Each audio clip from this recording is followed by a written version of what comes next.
से मैं दतेश भावसार। हमारा हमेशा से यह प्रयास रहा है कि जो जनता से जुड़े हुए मुद्दे हैं उसकी चर्चा की जाए। हम आज भुज के जुबेली सर्कल पर मौजूद हैं और जुबेली सर्कल पर कई सालों पहले जो ट्रैफिक के सिग्नल लगे थे वह सिग्नल आज बंद देखे जा रहे हैं।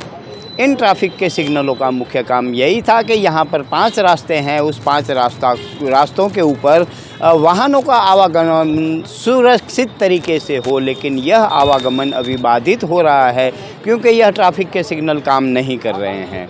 कई वर्षों पहले लगे इन सिग्नलों में मात्र यही खामी है कि इनका मेंटेनेंस होना बाकी है। कुछ छोटी सी रिपेयरिंग के बाद यह सिग्नल चालू हो सकते हैं, लेकिन यह सिग्नल चालू नहीं किए जा रहे हैं क्योंकि इस मेंटेनेंस में नगरपालिका को कोई फ़ायदा नहीं हो रहा है। जब यह सिग्नल लगे थे तब इस सिग्नल को लगाने के लिए बड़ा खर्च हुआ था, उसमें नगरपालिका को भी फ़ायदा हुआ था।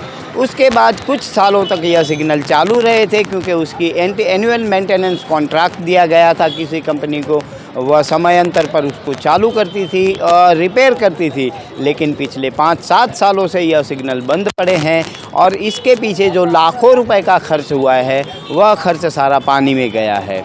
भुज के लोगों की सुविधाओं के लिए अगर नगरपालिका काम करती होती तो नगरपालिका में ऐसे कोई प्रश्न ही खड़े नहीं होते।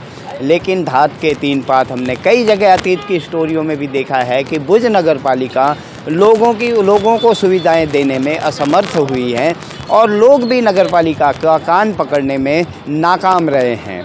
यह ट्रैफिक सिग्नल जो कि कुछ लाख रुपए के खर्च से पूरा रिपेयर हो सकते हैं, सुचारू रूप से चालू हो सकते हैं, लेकिन नगरपालिका वह नहीं कर रही है।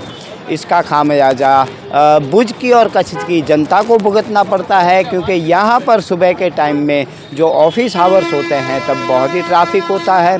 5 रास्ते हैं, इसलिए 5 रास्तों के ऊपर ट्रैफिक की जो व्हीकल होते हैं उसकी लंबी कतारें लगती हैं। यह कतारें ट्रैफिक जाम का स्वरूप ले लेती हैं। दोपहर का स्कूल छूटने का टाइम होता है क्योंकि इस जगह से नज़दीक में कई स्कूलें हैं तो स्कूल के व्हीकल भी यहाँ से निकलते हैं। तब भी यह ट्रैफिक जाम की समस्या लोगों का दिन ख़राब करती है और शाम को ऑफिस छूटने के टाइम पर भी यहाँ पर बहुत ही ट्रैफिक होता है। सबसे बड़े दुख की बात यह है कि यहाँ से 50 मीटर की दूरी पर एसपी ऑफिस है, 100 मीटर की दूरी पर कलेक्टर ऑफिस है और यहाँ से 100 मीटर की दूरी पर ही यहाँ के विधायक महोदय रहते हैं। लेकिन उन किसी को भी ट्रैफिक की समस्याओं के बारे में कोई भी जानकारी हो ऐसा ज़मीनी स्तर पर नहीं दिख रहा है। तो आने वाले दिनों में हम देखेंगे कि इस समस्या का समाधान होगा या जहां पर लोगों को तंत्रों को पैसे का फ़ायदा होता है जहां पर वहीं पर ही काम होते हैं और जनता से जुड़े हुए काम नहीं किए जा रहे हैं। नमस्कार, आवाज़ जनता की मैं से मैं दतेश भावसार। अगर आपको हमारी स्टोरी अच्छी लगे तो लाइक करें, अच्छी ना लगे तो हमें सुझाव दें, लेकिन सब्सक्राइब कीजिएगा ज़रूर। नमस्कार।